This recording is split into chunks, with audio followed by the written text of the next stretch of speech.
네, 오늘은 우리가 창세기 말씀을 가지고 생태 감수성이라는 제목으로 말씀을 전하도록 하겠습니다.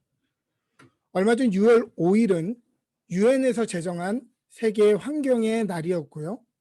6월 둘째 주는 감리교 교회력을 따라서 환경 선교 주일로 지키고 있습니다. 얼마 전부터 영국 신문 가디언이 기후변화라는 표현을 이제는 기후변화라고 쓰지 말고 기후위기라고 써야 되고 기후붕괴라는 말로 바꿔야 된다. 이렇게 공식적으로 모든 뉴스의 워딩을 바꾸기로 결정했습니다. 또 지구온난화라고 하는 말은 지구가열이라는 말로 이제 대체해야 된다. 이렇게 이야기합니다. 즉 기후의 위기는 앞으로 되어질 가능성이 아니라 오늘날 우리가 눈으로 볼 수 있는 객관적인 데이터와 우리가 실제 삶에서 그 변화를 느낄 만큼 아주 가까이 다가와 있습니다. 우리 몸의 질병 중에도 그 폐암이라고 하는 암의 특징을 보면 초기에는 전혀 증상이 없고 어느 정도 진행된 후에도 아주 간단한 증상만 드러나기 때문에 알지 못하죠. 그러나 이후에 몸이 인지할 정도의 상황이 되면 그때는 이미 손 쓸 수 없을 만큼 위험한 상태에 다다른 것이라고 합니다. 오늘 우리가 기후의 변화를 눈으로 볼 수 있고 몸소 감지할 수 있을 정도라고 하는 것은 우리가 지금 처해 있는 상황이 생각보다도 훨씬 더 위험하고 굉장히 심각한 상황임을 우리는 알 수 있습니다. 이런 상황 속에서 우리는 코비드 19으로 인한 전 세계적인 공황을 겪고 있습니다. 여러 가지 음모론에 대해서 이야기하는 사람들도 많고 가능성들도 있지만은 밝혀진 상황 그대로만 보자고 한다면 이것은 천재지변이 아니라 인간 세계가 자연 세계와의 간격을 지키지 않았을 때에 동물 안에 기생하던 바이러스가 인간 세계로 넘어와 벌어진 인재, 즉 인간이 스스로 내린 징벌이라 볼 수 있겠습니다. 코비드 19은 폭주를 거듭하던 문명에 대한 멈춤 신호가 되고 있습니다. 어떤 이들은 이 시간을 그동안의 파괴에 대한 대가, 즉 인류세라고 부르는 사람들도 있습니다. 그러나 우리는 동시에 인간의 생산 활동과 이동이 줄어드니 대기가 맑아지고 수질이 향상되고 생태계가 조금씩 회복하는 것을 보고 있습니다. 여기 사진에 있는 이 뿌연 그림은 인도 델리죠. 그리고 지금 현재 이 푸르른 하늘의 이 그림도 인도 델리입니다. 우리는 코비드 19으로 인해서 인류가 여러 가지 것들이 멈추자 자연이 이렇게 빠르게 회복하는 것을 보면서 어쩌면 인간 세상에는 코비드 19이 악성 바이러스처럼 보이지만 이 창조 세계 안에서는 인간들이 도리어 바이러스 같은 존재가 아니었는가라는 생각을 해보게 되는 것입니다. 우리 가까이에 있는 공원이나 또 이런 도로변에 이런 야생동물들이 출몰하고 있다는 사실, 이것은 얼마나 우리의 자연이, 우리의 환경이 많이 회복되고 있는가를 보여주고 있는 일례라고 할 수 있겠습니다. 혹시 몇몇 분은 우리가 교회에서 환경보호니 절제운동이니 하는 이런 말은 이런 몇몇 깨어있는 사람들이나 환경운동가들이 할 일이지 교회의 일이 아니다라고 생각하시는 분들도 있겠습니다만 오늘 성경의 본문은 인간이 창조되어서 받은 가장 처음 명령, 그것은 바로 만물을 올바르게 관리하는 것을 우리는 알 수 있습니다. 그러므로 환경의 문제는 모든 인류의 문제인 것은 맞지만 무엇보다 창조주 하나님을 믿고 그 일에 부름을 받은 사람들, 즉 교회가 지키고 전하고 깨우쳐야 하는 아주 큰 책임이 있는 것이죠. 이 환경 문제에 대해서 교회가 무슨 책임이 있냐라고 얘기할 수 있지만 우리는 그것에 대한 책임을 맡은 사람들이기 때문에 책임이 있는 것입니다. 우리는 흔히 친환경이라고 표현하는 단어를 에코라고 사용하죠. 이것은 집이라고 하는 뜻의 헬라어 오이코스에서 나온 말입니다. 우리가 책임지고 돌봐야 하는 집은 단순히 우리 패밀리뿐만이 아니라 온 창조 세계가 우리의 큰 집이다. 우리의 큰 오이코스다라고 하는 것이죠. 또 에코뿐만이 아니라 이 오이코스에서 파생된 또 다른 단어는 이코노믹스죠. 이코노미. 이것은 에코는 오이코스고 노미는 노무스, 어떤 로직을 의미하는 것입니다. 그러므로 집에 대한 학문, 그것이 이코노미입니다. 큰 집, 온 창조 세계를 건강하고 바르게 돌아가게 하는 것이 에코라면 집안 살림, 나라 살림, 또 이것들을 잘 돌아가게 하는 것이 이코노믹스인 것입니다. 에코가 서로 존중하며 어울려 사는 것이라면 반대로 이고는 내가 만물의 꼭대기에 서서 모든 것을 나를 위한 수단으로 사용하는 것입니다. 마르틴 부버의 표현대로 하자면 세상을 나와 너의 관계로 인격적인 대상으로 보는 것이 아니라 나를 위한 대상, 나를 위한 이스로 상대를 보는 것. 그러면 어떻게 되는가? 세상의 모든 것에 질서가 생기죠. 내가 가장 위에 있고 모든 것은 내 유익을 위한 도구가 되는 것입니다. 창세기 1장은 하나님의 창조에 대해 기록하고 있습니다. 그러면서 계속 반복되는 구절이 있죠. 그것은 바로 보시기에 좋았더라 라고 하는 문장입니다. 하나님이 묻을 땅이라 부르시고 모임물을 바다라 부르시니 하나님이 보시기에 좋았더라. 18절 낮과 밤을 주관하게 하시고 빛과 어둠을 나누게 하시니 하나님이 보시기에 좋았더라. 21절 하나님이 큰 바다와 짐승들과 물에서 번성하여 움직이는 모든 생물을 그 종류대로 날개 있는 모든 새를 종류대로 창조하시니 하나님이 보시기에 좋았더라. 하나님이 땅의 짐승을 종류대로 가축을 그 종류대로 땅에 기는 모든 것을 그 종류대로 만드시니 하나님이 보시기에 좋았더라. 여기서 좋았다라고 하는 히브리어 단어 토브는 그 자체로 최상급을 의미하는 것입니다. 우리가 good, better, best처럼 최상급으로 사용하는 단어가 바로 토브입니다. 하나님은 이 세상을 창조하신 뒤에 흠이 없었다. 아, 이거 너무 완벽해. 너무 좋아. 이러면서 만족해 하셨다고 하는 것이죠. 가장 본질적인 질문을 해야 될 때가 왔습니다. 왜 오늘날 인간들은 자연 생태계를 이렇게 망치고 있을까요? 우리가 생각해 보면 본질적으로 우리는 우리의 삶에 내가 좋다고 여기는 것들은요, 함부로 대하지 않습니다. 내가 동물을 소중히 여기면요, 동물을 함부로 대하지 않습니다. 내가 화분에 심겨진 꽃을 소중히 여기면요, 그 꽃을 함부로 대하지 않습니다. 우리가 누군가가 우리에게 어떤 선물을 사줬는데 그 선물이 너무 마음에 들 때 그 선물을요, 함부로 방치해 두지 않습니다. 우리는요, 우리가 좋다라고 여기는 것들은 함부로 여기지 않는 마음이 있습니다.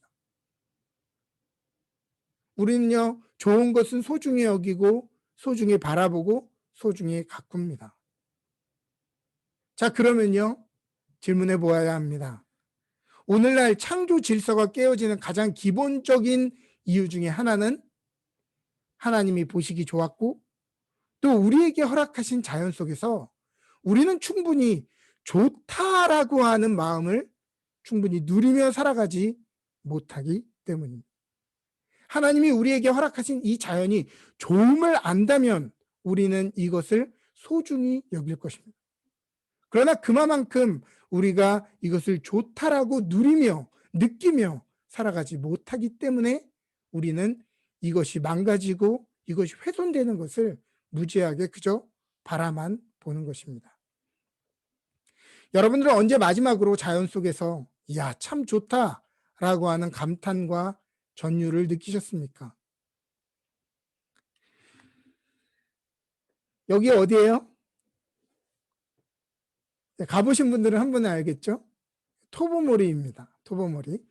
여기 런던에서 약 한 4시간 정도 차를 운전해서 올라가면 있는 곳이죠. 딱 이 공간이 나오는 순간 탄식이 나옵니다. 우와! 하면서 경탄을 하게 되죠. 우리는요, 이 런던이 여러분 알고 계시죠? 런던의 이름이 포레스트 시티입니다. 다른 지역에서 오신 분들은 런던이 나무가 이렇게 무성하고 자연이 이렇게 잘 보존되어 있는 것에 대해서 많이들 놀라고 하십니다. 우리 모두는 자연을 가까이 두고 살아가고 있지만 너무 바쁘게 살아가는 도시의 삶을 사는 나머지 자연의 좋음 안에 충분히 누리며 살아가지 못하고 있다는 말입니다. 현대인들은 자연을 있는 그대로 누리고 그 아름다움과 경이로움 속에 시간을 두어 머물고 그 속에서 하나님의 능력과 영광을 묵상하기보다 우리의 필요에 따라서 자연을 소비할 뿐이죠. 저는 요즘에 매일 산책로를 걸으면서 자연이 주는 기쁨에 대해서 감사하게 누리며 살아가는 시간을 갖고 있습니다. 들꽃 한 송이의 아름다움에 매료되기도 하고 또 서로 영향을 주고 또 서로 상호 보완해주는 동물과 식물들의 습성을 보면서 하나님의 창조 질서에 대해 감탄하기도 합니다. 또 계절의 변화와 자연의 회복력을 보면서 그 속에서 치유를 경험하기도 합니다.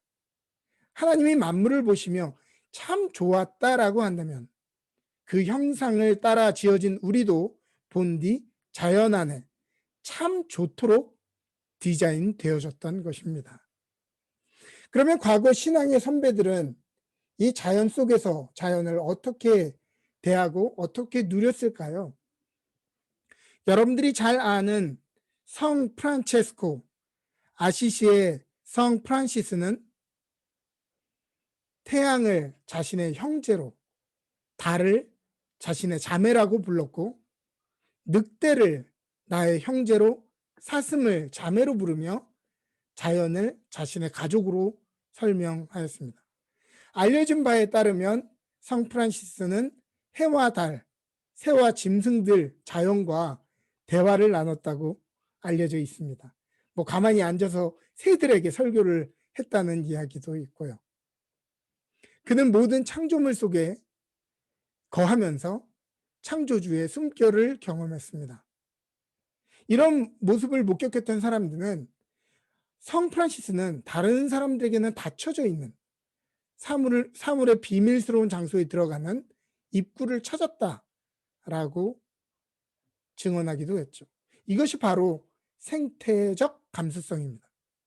감수성이라는 말은 외부 세계나 타인에 대한 정서적인 반응을 의미하죠.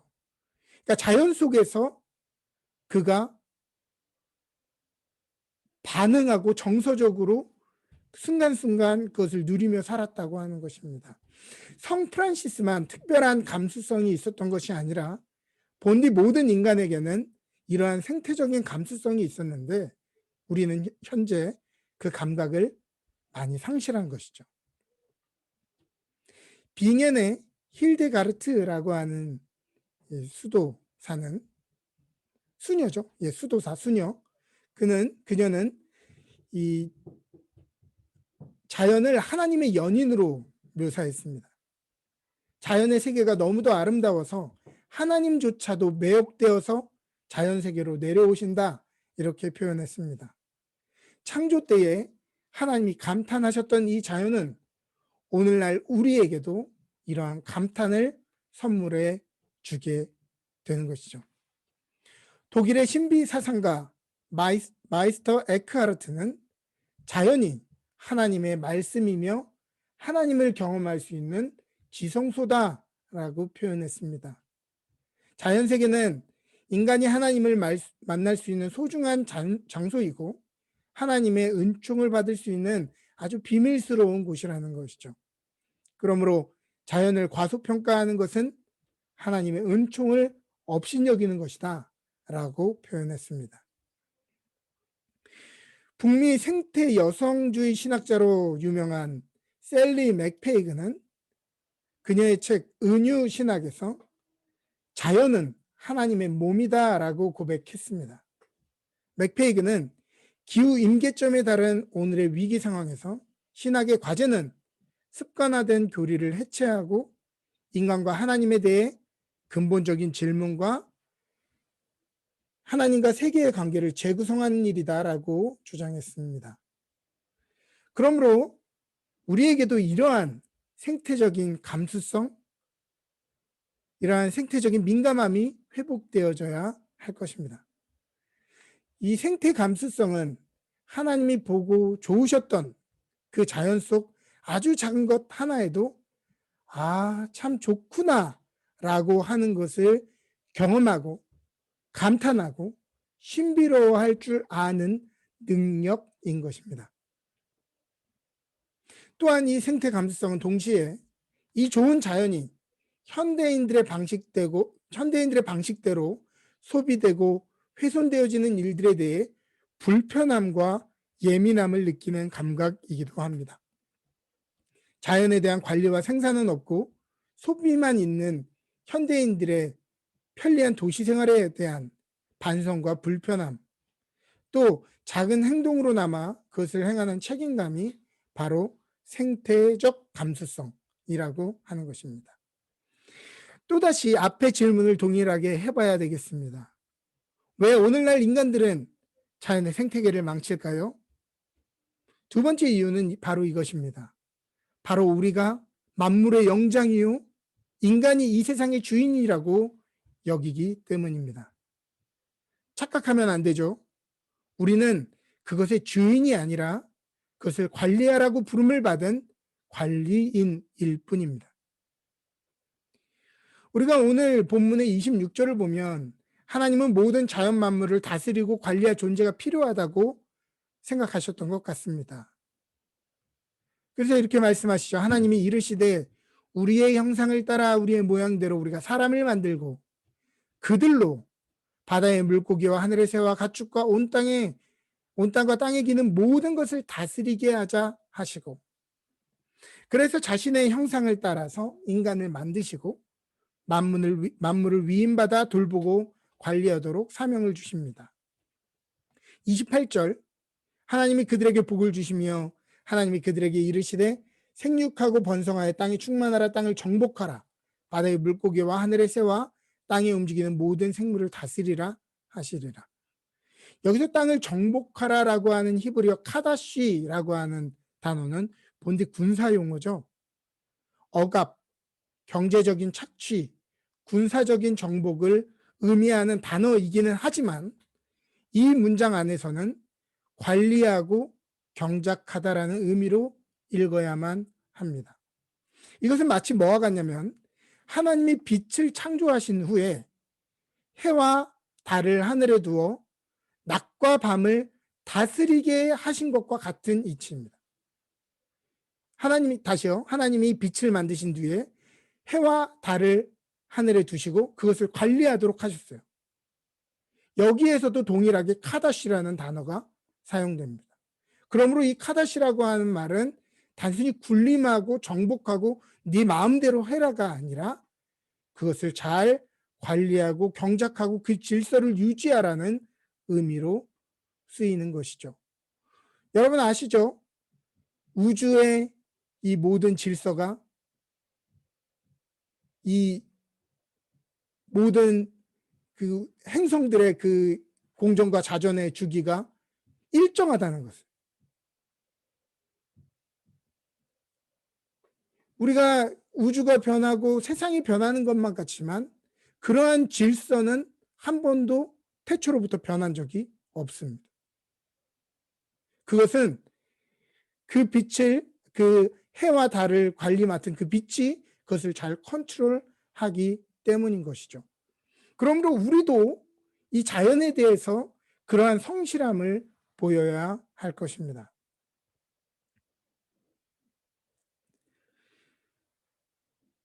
이 경작한다라고 하는 말을 이해하려면 농산물을 경작하는 농부의 마음을 생각해 봐야 합니다. 저도 요즘에 작은 텃밭을 일구는데요. 그냥 가만히 심고 가만히 냅둔다고 되는 것이 아닙니다. 아침 저녁으로 관찰해야 되고요. 물도 줘야 되고요. 또 인터넷에서 찾아서 병충해를 피하는 방법도 연구해야 되고요.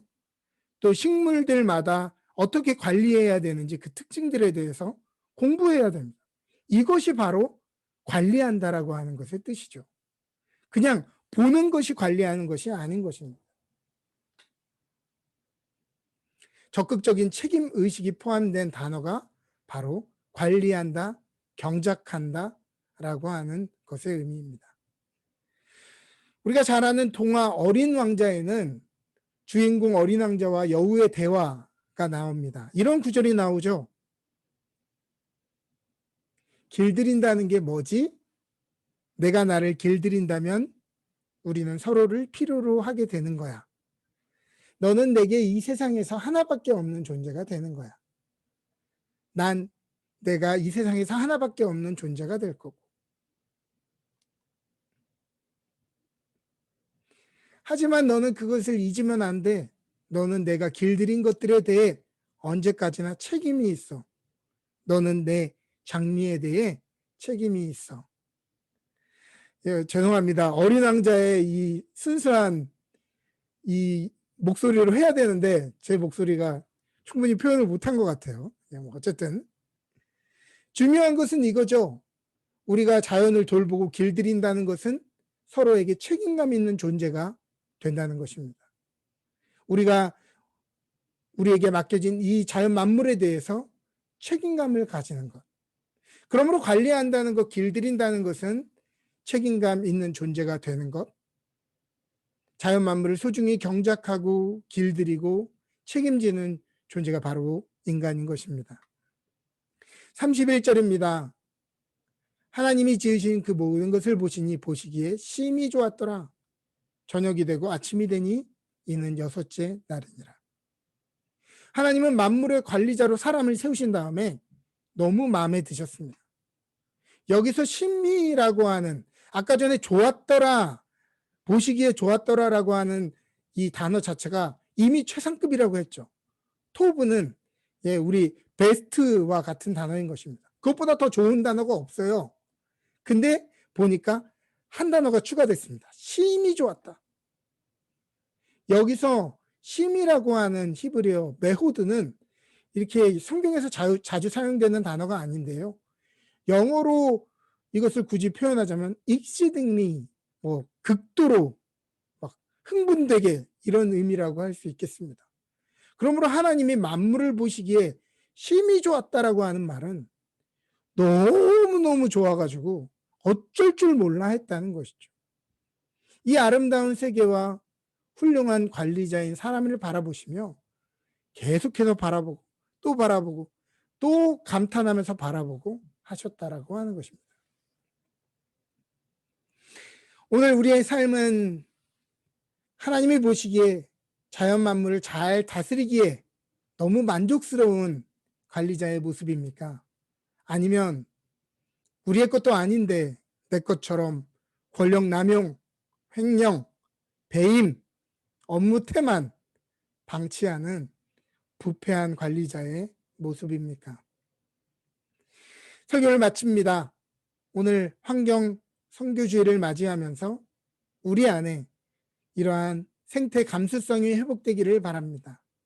그러기 위해서는 하나님이 만드시고 보기 좋으셨던 그 자연 안에 노력하면서 충분히 거하고 성 프란시스처럼 마에스터 에크하르트처럼 그 속에서 조음, 경이로움, 치유의 능력, 또 삶의 교훈과 풍성한 치유를 누리며 우리의 삶이 풍성해져야 합니다.